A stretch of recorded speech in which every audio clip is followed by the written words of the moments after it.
Hey, Okay. Kim. Hi, DeVon. How you doing? I'm doing great. How are you? Great. Welcome to JubileeMag.com. We're glad to have you here. Oh, I'm glad to be here. Thanks for having me. Cool. I So really appreciate it. Thank you. We're an online faith-based mag, so you are such a perfect fit for our audience, who are mostly young adults, 18 to 34. So I'm sure you have a lot of wisdom to share with them. I hope so. Cool. So first off, congratulations on your new role as Senior Vice President of Production at Sony Pictures. Thank you. Thank you very, very much. I really appreciate that. We know it's so important, especially to have a believer in that position, because you can, it's important for one of ours to have that control and that power and that say-so, because we know how important that is. So briefly tell us about your journey in becoming an executive at Sony.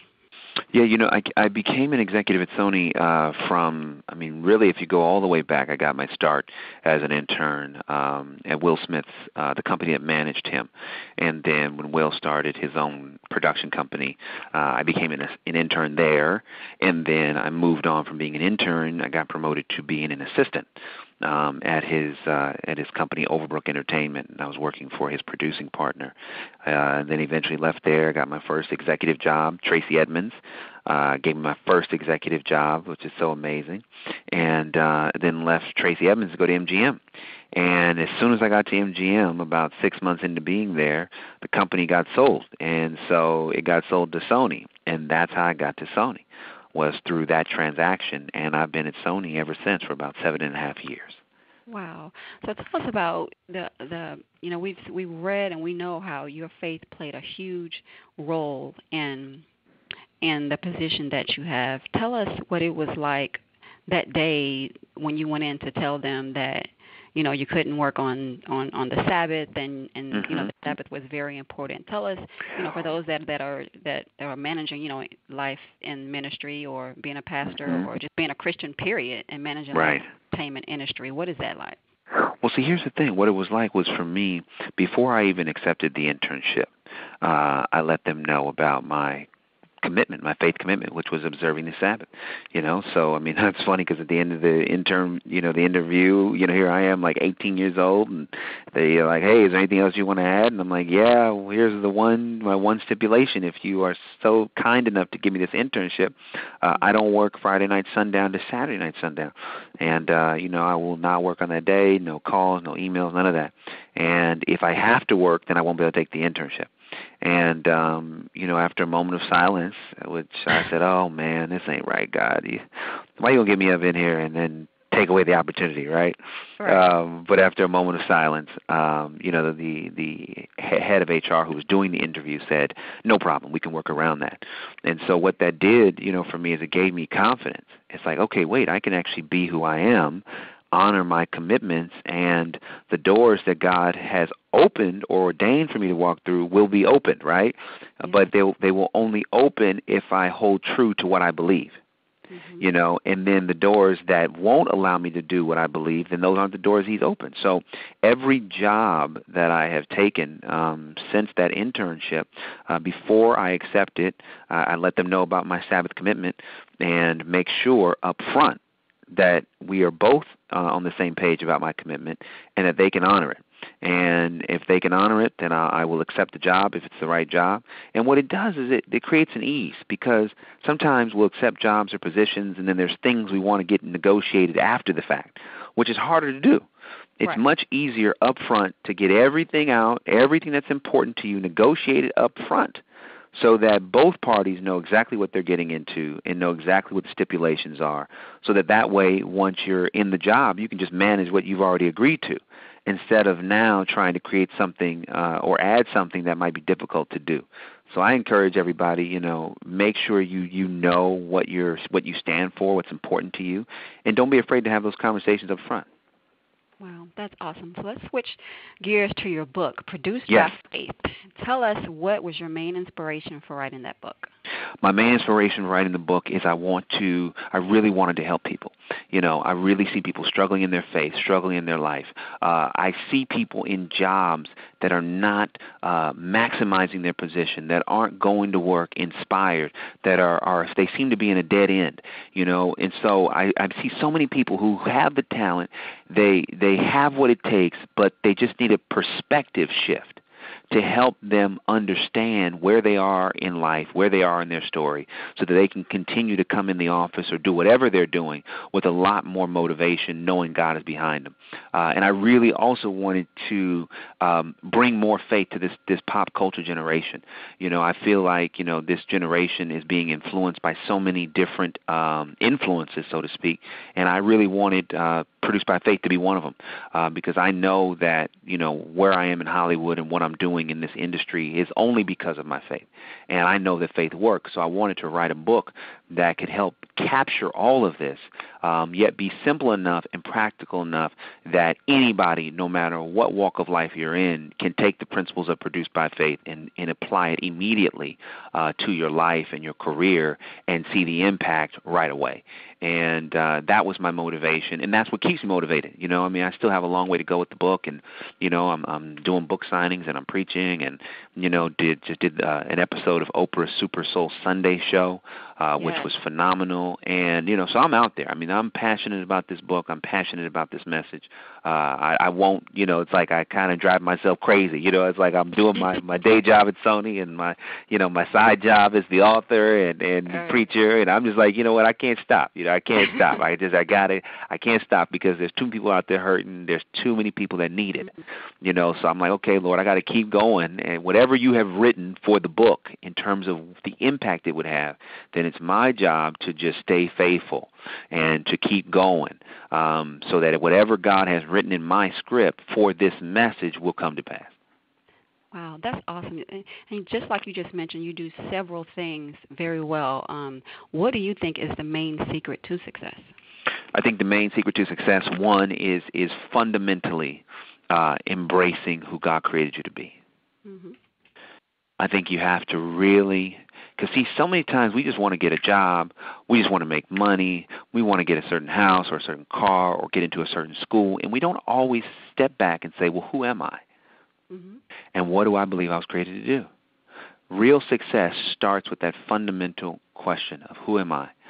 What was I created to do? And what's going to bring me peace? Wow. When you have that peace, that is success. Yeah. The world, too often, it's like, oh, well, you're successful because you make hit movies or you make money or do all those things. Yes, those can be attributes or signs of a certain type of success. But I argue that real success is about peace. So in order to become successful in this world, you got to figure out who you are and why you were created and what are the things that make you tick, right?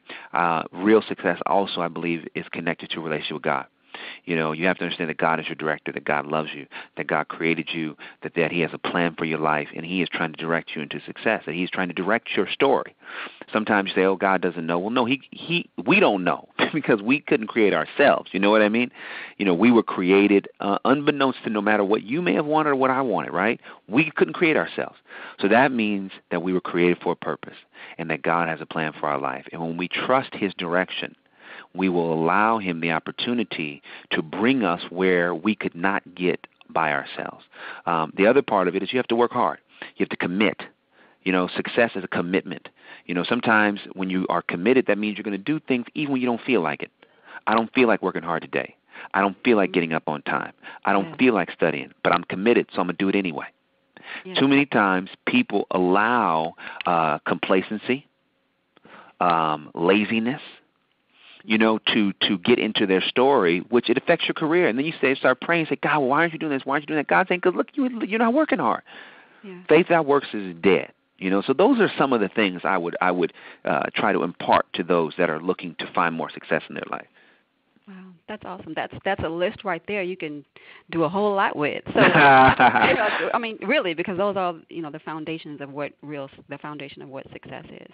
Right. So tell us about that day you got the call from Queen Oprah to appear on Super Bowl. Oh, my Lord. That was just, I'm telling you, it was amazing. The genesis of it was there was an agent at the agency that represents Oprah that had called me, and I, for whatever reason, I was busy or I can't remember what was going on, but I didn't call that agent back right away. And so by the time I called that agent back, they basically did me a favor, and they said, you can't afford to take this long to return my call. And I was like, wow, you're right. And I had made a mistake. You know how it is, we get busy and we put things off and we overlook things that we probably shouldn't. Well, that's what I did, and I made a mistake. And so in making a mistake and trying to make amends, I sent her an apology gift. And in that gift was a copy of my book. And she read the book, and she said, I really love this. And she said, I'm going to get this to one of the agents that represents Oprah. She got it over to the agent that represents Oprah, and that agent was the one that ultimately connected me with Oprah.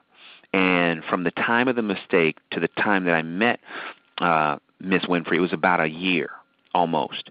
And my first meeting with her, Sherry Salata, who runs Oprah's network, she got the book first, and I met with her first, and then she was the one that recommended me to meet with Miss Winfrey, which was amazing. So I'm always forever indebted to Sherry. And so I met with them when Oprah for the first time, and literally it's about a 20-minute meeting. And I just start telling her about the book and telling her about the Sabbath and telling her what I do. And she said, stop, I got it. Yeah. I want you to come to Super Soul Sunday with me. I said, what? She said, yep, we're going to tape in a couple weeks. I got it. Cool, let's go. Oh, wow. And I'm like, okay. and we go on.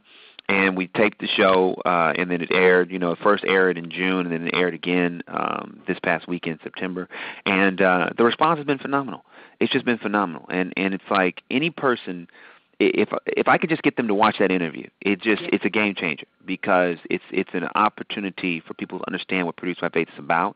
And I'm just so blessed and humbled that someone as powerful and as influential and as amazing as Miss Winfrey would allow me the opportunity to come on and dialogue with her about this message. And I'm telling you, it's my Twitter's been blowing up, my Facebook's been blowing up. The book sales, on Amazon are really continuing to increase. So, God has some momentum behind it. He's up to something, and that was really how the whole Oprah piece got worked out. Yeah, that's awesome. I definitely watched it. I was cheering, jumping up and down in my living room. You were? Yes.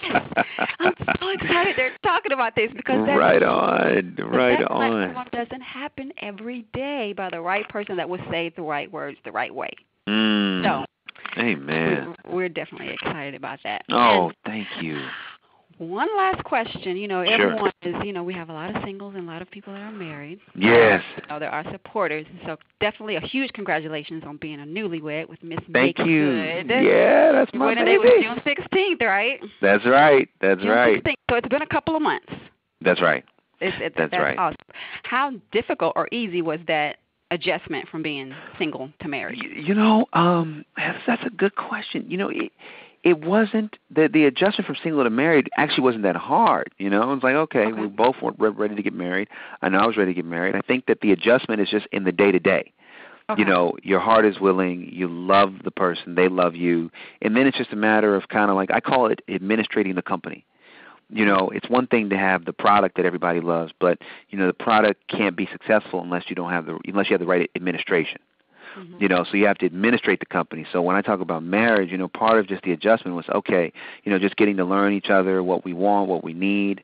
She has such a big life. I have such a big life, trying to kind of find the happy medium amongst everything that we're doing. But it's been a joy. I mean, it's been the best 3 months of my life, and it's been great. And I just highly recommend it to everyone who can find the right person. Don't wait. Don't wait. I'm telling you, just in the 3 months I've been married, just the favor that has come upon my life has been astounding. That's amazing. Okay, so how did you know she was the one? Because that's a good question.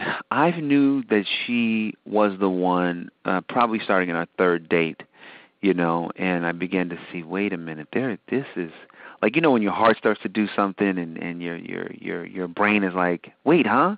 Like the heart was ahead, you know what I mean? Like my heart was like like all of a sudden I was like, what am I feeling? How is this? And I knew that she was a one because of our spiritual connection, our connection to God, our commitment to really want to live a Christian life, and also just, she's so loving, and she's so nurturing, and she's so understanding. And those were things that I needed. And so as we began to talk and just the things that she would say would be able to she'd be able to put me at ease like no one else that I've ever had a relationship with. And so as we started talking and getting to know each other, I started saying, wow, Lord, this is the one. Like, whoa, like I can't believe it. I mean, because I didn't go into it thinking that. If anything, I actually had a rule I would not date an actress. I was like, no, I don't date actresses. Really? I don't do it. No, yeah. I'm just like, as a studio executive, I just want to keep some integrity, in the job, and sometimes, you can cross that line, and I just didn't want to do that. I mean, some do it, and there's nothing wrong with it, but for me, I just didn't want to do that. But with her, it's funny how the thing you say you're not going to do, God says, yeah, really? Oh, okay. We'll see about that. That's right. How about you say you just follow me and let me work out the rest? That's what God's saying, Wow, that's awesome. So we posted you guys' picture on our Facebook page. It's a wedding picture. Everyone loved it. And the main topic was the importance of that you guys remain abstinent before marriage. Please talk about the importance about being abstinent before marriage. I think it is critically important because you got to get a chance to know the heart of the person, and it is very difficult to assess someone's heart and your heart when you aren't abstinent. Mm-hmm. Because when you're abstinent, then it's like you get a chance to really see what's going on. And a lot of times when you're not, it gets cloudy, and then you can't really kind of feel it out. So I believe that, especially anyone who's really committed to God and is serious about their walk with the Lord, to sacrifice. The Bible says, that in every, from the Old Testament to the New Testament, that God honors a sacrifice. And so when you sacrifice yourself and your own desires in order to really evaluate what He is doing. And there are a lot of times, you meet somebody and you think, oh, this is it, and it's great, and da-da-da, and then, you cross that line, and it's great, and then months later you realize this is not great at all. It's actually destructive. But I'm in so deep, I don't know how to get out. And so the damage that is done takes years to heal. So I would encourage people to sacrifice, to put God first in everything, and I promise you He will honor it. Wow.